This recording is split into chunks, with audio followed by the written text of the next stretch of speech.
Bonsoir à tous et bienvenue pour cette troisième édition du Sud-Artois Hebdo. Et meilleurs vœux à tous, c'est la première édition de l'année, du coup on va vous proposer un petit reportage à la fin de cette vidéo.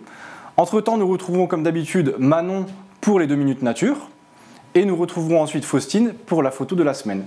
Et j'invite tout de suite à nous rejoindre Manon.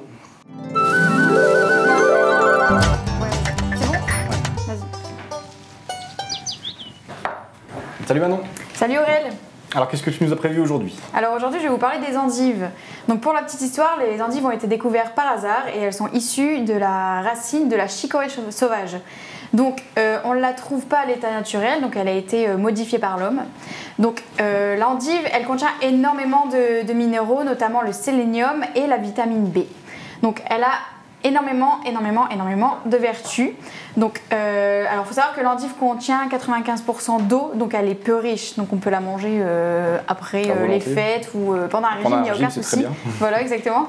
Elle contient donc la vitamine C, le provitamine A, pardon, le potassium, le magnésium et le zinc. Donc justement, si elle contient du zinc, c'est qu'elle est bonne pour la peau.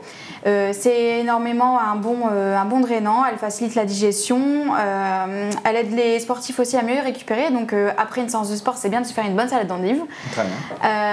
Elle est très bonne aussi pour le cholestérol, donc quand on fait du cholestérol, il faut en manger régulièrement. Et elle est recommandée pour les femmes enceintes. Donc il existe plusieurs sortes d'endives, donc il y a l'endive verte et l'endive rouge. D'accord. Donc pour illustrer les endives, je vous emmène à la ferme des Chiconettes à Hachette-le-Petit, c'est parti.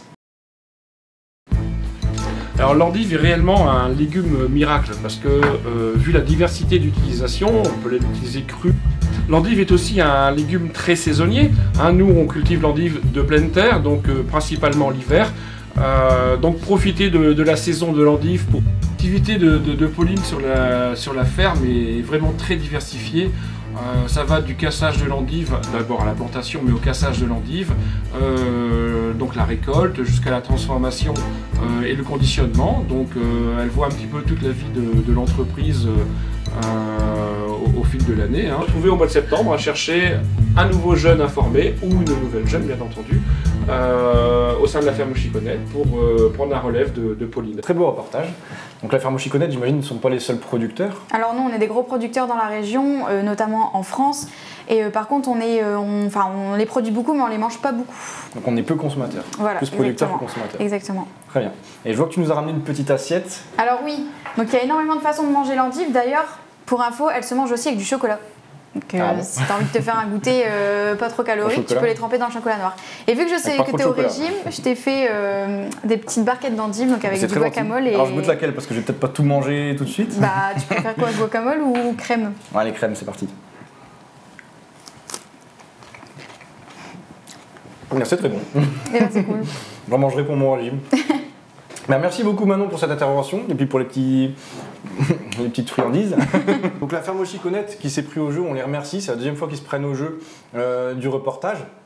Et pour la petite info, c'est même eux qui ont préparé le panier garni qui sera remis pour les vainqueurs de la photo mystère de la semaine dernière. Donc on les remercie beaucoup. On les retrouvera sûrement prochainement lors de notre émission, dans notre reportage. Et c'est l'occasion, avec la photo mystère, de vous parler de la prochaine chronique qui va arriver. C'est la photo de la semaine avec Faustine.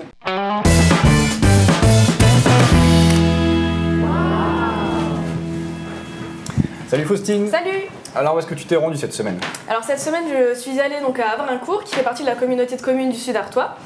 Donc le maire actuel c'est Lionel Antinori et il y a environ 400 habitants dans le village. Donc au château, on se rend compte qu'il est vraiment au centre du village et il a été brûlé donc, par les révolutionnaires en 1880 et donc détruit par les Allemands pendant la Première Guerre mondiale lors de leur fuite après l'avoir utilisé comme quartier général. Donc il a été reconstruit par la suite en 1928 selon les plans du château de Saint-Loup-sur-Thouet qui est un château qui se situe en Poitou-Charentes. Et en ce qui concerne le blason, donc, comme j'avais dit à chaque fois avec le village, donc, je vais faire le blason. Donc, les couleurs principales sont le jaune et le vert, et les armes du village se blasonnent ainsi. Coupé au premier de sinople au lion léopardé d'or, au second d'hermine plein, à la divise de sable brochant sur la partition. Donc pour finir sur cette petite note historique, en fait il y a beaucoup de vestiges dans ce village qui datent de la période néolithique, donc notamment des habitations qui sont dans le sol, qui datent du 3e millénaire avant notre ère. Donc on peut dire que c'est un village qui a vraiment une terre riche en histoire. Très bien, c'était très intéressant. Donc, comme beaucoup de monuments, le château a effectivement été détruit. C'est assez commun malheureusement dans le sud artois, sur le territoire et puis même dans la région. Et ensuite... Donc en ce qui concerne la photo mystère, je vais vous laisser avec un petit reportage. Donc on a remis le panier à la gagnante, parce que cette semaine c'était une dame. Donc on vous laisse avec le petit reportage et donc la présentation de la photo mystère.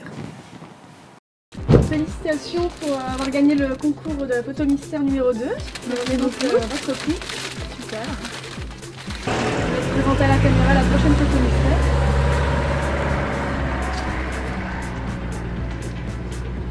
Merci beaucoup à vous et bonne journée alors. Merci à vous, bonne journée et au revoir. Meilleurs vœux. À vous aussi, au revoir. Au revoir. Voilà, donc encore félicitations à la gagnante de la semaine dernière. On vous remet à l'image la nouvelle photo mystère de cette semaine. Donc n'hésitez pas à participer, vous devez partager ce live sur vos profils Facebook pour que vos votes soient pris en compte. Et également, cette semaine, petite nouveauté, vous aurez un petit formulaire à répondre, un petit formulaire tout simple avec quelques coordonnées, de manière à ce qu'on soit au courant de votre participation à la photo mystère et qu'on puisse récolter les infos sans qu'on puisse non plus copier vos réponses dans les commentaires. Voilà, on a eu quelques retours, on vous remercie d'ailleurs pour vos retours sur le fonctionnement de ce petit jeu.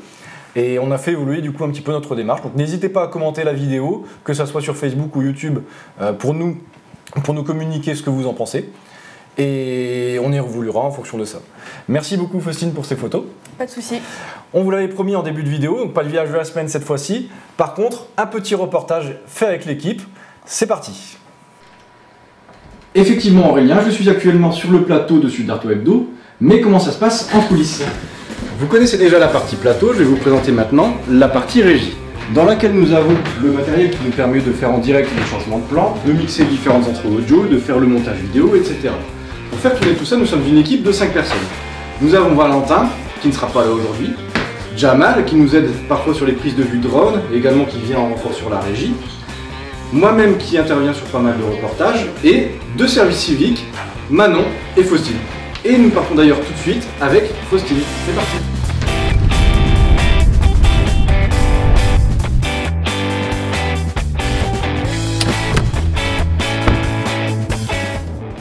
Alors Faustine, on est à Havrincourt aujourd'hui. Pourquoi? Alors c'est pour ma rubrique qui est la photo de la semaine ainsi que la photo mystère. Donc là, aujourd'hui je vais faire la photo du château pour la photo de la semaine numéro 3. Et pour la rubrique de la photo mystère, ça reste secret pour l'instant. Et en fait, j'ai pris cette rubrique pour que ceux qui connaissent déjà le territoire puissent reconnaître un monument ou un endroit qu'ils connaissent déjà et faire découvrir à ceux qui ne connaissent pas.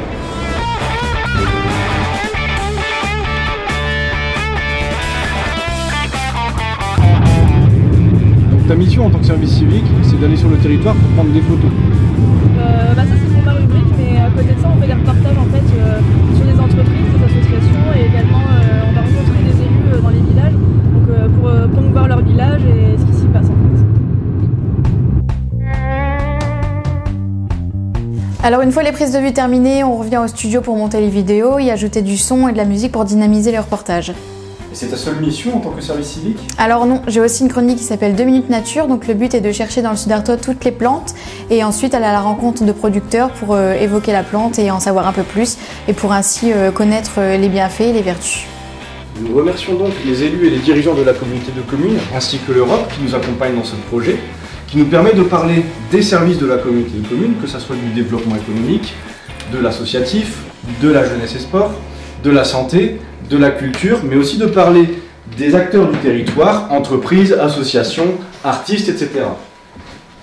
Ce média est donc un outil d'attractivité pour le territoire.